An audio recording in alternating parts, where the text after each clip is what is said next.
오늘은 신앙의 디딤돌 2부 6번째 시간입니다.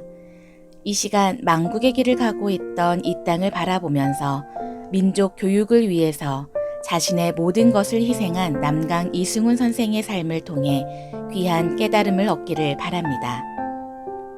제목, 개인의 영달에서 민족의 교육자로 거듭난 남강 이승훈 선생. 민족운동의 인재와 국민교육의 사표를 양성하기 위해서 오산학교를 세웠던 남강 이승훈은 1864년 4월 25일 평북 정주의 한 가난한 시골집에서 태어났습니다. 그런데 그의 어머니는 이승훈이 태어난 지 8개월 만에 돌아가시고 할머니 손에서 자라다가 10살이 되던 해에 할머니와 아버지 모두 세상을 떠나시며 그는 고아가 되었습니다. 이처럼 어린 나이에 고아가 된 이승훈은 어느 상점의 사환으로 일을 했는데 그의 탁월한 성실함과 정직함을 인정받아 3년 만에 수금하는 일을 맡았고 15살에는 보부상 생활을 시작으로 24살에는 유기공장과 상점을 차리고 서울과 평양을 왕래하며 사업을 키웠습니다. 이처럼 젊은 나이에 자신이 직접 사업을 시작하면서 조선에서 최고의 장사꾼으로 성공했던 이승훈에게는 어렸을 때부터 하나의 소망이 있었는데 그것은 양반이 되는 것이었습니다. 그리하여 1899년 그는 자신의 재력으로 수름참봉이라는 벼슬을 샀으며 또한 자신의 자식들을 양반으로 만들기 위해서 서당을 꾸렸고 나아가 여주 일시 일가를 모아서 집성촌을 만들기도 했습니다. 그러나 청일전쟁과 러일전쟁을 겪으면서도 사업의 재개에 성공했던 이승훈은 1905년 을사늑약이 체결되자 망국의 서러움을 느끼며 자신의 모든 경영권을 정리하고 43살에 낙향하였습니다.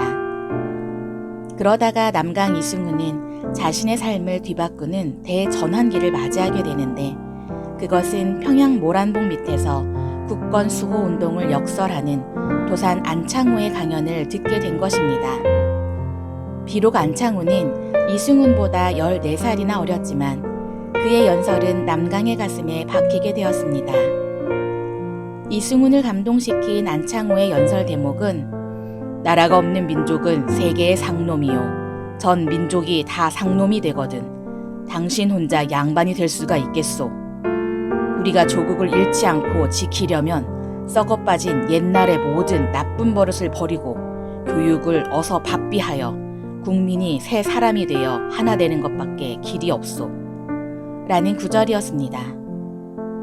이러한 도산의 말은 그대로 남강 이승훈의 가슴에 박히게 되어 그는 집에 돌아가 상투와 나쁜 습관을 다 잘라버리고 도산과 함께 행동하겠노라 결심하였습니다. 이후 이승훈은 자신의 결심을 곧바로 실천하였는데 도산과 힘을 합쳐 신민회를 조직하고 남의 힘을 빌려 나라를 일으키기보다는 우리의 힘으로 나라를 다시 살리는 길은 미래 세대를 교육하는 것밖에 없다고 의견을 모았습니다. 그래서 그는 그 길로 고향에 내려와 이듬해에 학교를 세웠는데 바로 그 학교가 오산학교입니다. 오산학교를 세우고 첫 입학식에 남강은 이렇게 말했습니다.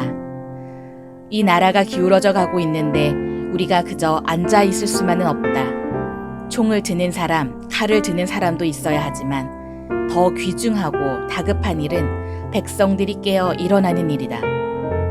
오늘 이 자리에는 7명의 학생밖에 없지만 이내 70명, 700명이 될 날이 올 것이다.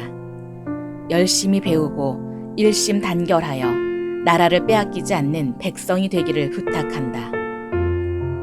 오산학교를 설립한 이승훈은 자기 스스로를 학교의 심부름꾼으로 여겼습니다. 이전에는 돈을 벌기 위해 공장의 사환을 자청했듯이 이제는 민족의 지도자를 키우기 위해 학교의 사환을 자청한 것입니다. 그는 교장이었지만 스스로 배운 것이 없다는 이유로 교실에 들어가 학생들을 가르치는 일은 하지 않았습니다. 대신에 훌륭한 선생님을 모셔오는 일, 운영 경비를 마련하는 일, 학생들을 모아오는 일, 학교를 청소하는 일, 심지어 변소 청소까지 철저하게 학교의 심부름꾼으로 살았습니다. 그러나 1910년 결국 이 땅에는 경술국치라는 치욕의 순간이 오고야 말았습니다. 이승훈은 나라를 빼앗긴 처절한 심정으로 마음과 몸이 지쳐있고 산란해 있었습니다. 그때 마침 산정현 교회에 특별 집회가 있다는 소식을 듣고 그 집회에 참석하였습니다. 그리고 그는 이 집회를 통해 두 번째 대전환을 경험하게 되었는데 이것은 실천의 성격을 규정하면서 그가 앞으로 겪을 고난을 이기는 큰 힘으로 작용하게 되었습니다. 이 집회의 강사는 평양신학교 1회 졸업생이었던 한석진 목사였으며 그는 십자가의 고난이라는 제목으로 설교를 하였는데 놀랍게도 이승훈은 큰 은혜와 감동을 받았습니다.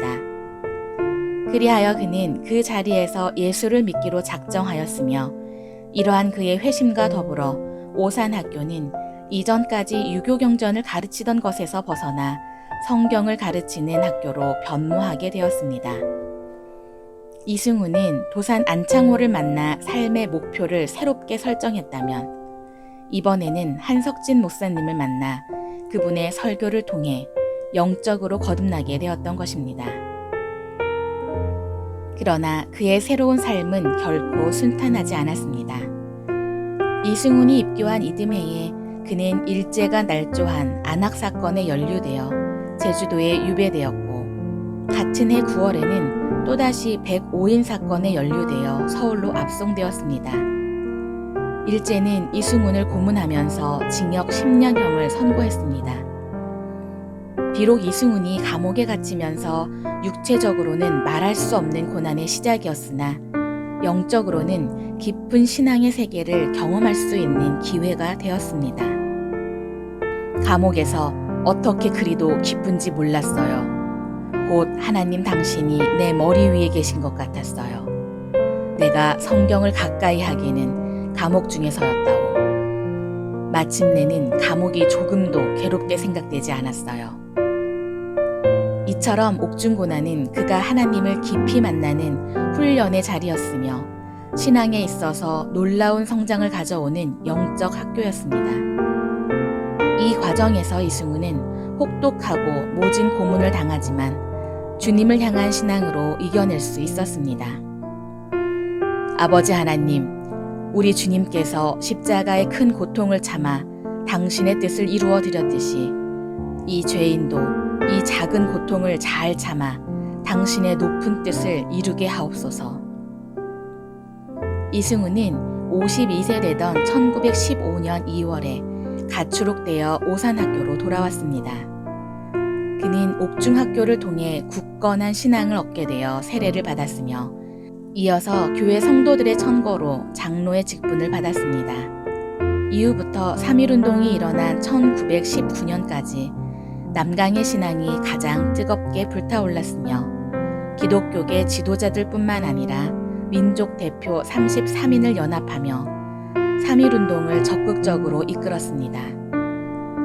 역사가들은 만일 남강 이승훈 같은 인물이 없었다면 그토록 짧은 기간에 기독교의 잠재된 역량을 한데 묶어 대대적인 만세운동에 참여할 수 있도록 이끌 수 있는 인물이 없었을 것이라고 증언합니다. 성도 여러분, 남강 이승훈은 근대 지식인에게 필수 요건처럼 보이는 학교다운 학교를 다닌 적이 없으며 명문가에서 자라난 유교적 교양을 익힌 선비도 아니었습니다. 그저 평안도 정주에서 찢어지게 가난한 상놈 집에서 태어나 조실부모하고 어린 나이에 남의 상점의 사환으로 들어가 험난한 삶을 시작한 불행한 인물이었습니다. 그러나 망국의 길을 가는 조선 땅에서 개인의 영달을 버리고 민족 교육을 위해서 모든 것을 헌신했던 실천가였습니다. 그는 마지막 숨을 거두면서까지 오산학교 학생들의 교육을 위해서 자신의 뼈를 표본을 만들어 사용하라는 유언을 남겼습니다. 오늘날 어두워져가는 이 땅의 현실을 바라보면서 여전히 개인의 유익과 영광을 위해 살아가는 모습이 우리에게 없는지 돌아볼 수 있기를 바랍니다. 이 땅의 어둡고 연약한 현실을 바라보며 가슴 아파하는 사람을 하나님께서 찾고 계십니다. 오늘날 우리 기독교가 다시 회복해야 할 모습은 사적인 영역에 머무는 신앙을 넘어서 공적인 영역까지 선한 영향력을 끼치는 일입니다. 그것은 정치적인 힘이 아니라 자신을 아낌없이 희생하는 사랑일 것입니다. 간절히 소망하기는 우리 다음 세대를 깨우기 위한 제2의 오산학교를 우리 가정에서부터 이루시길 바랍니다.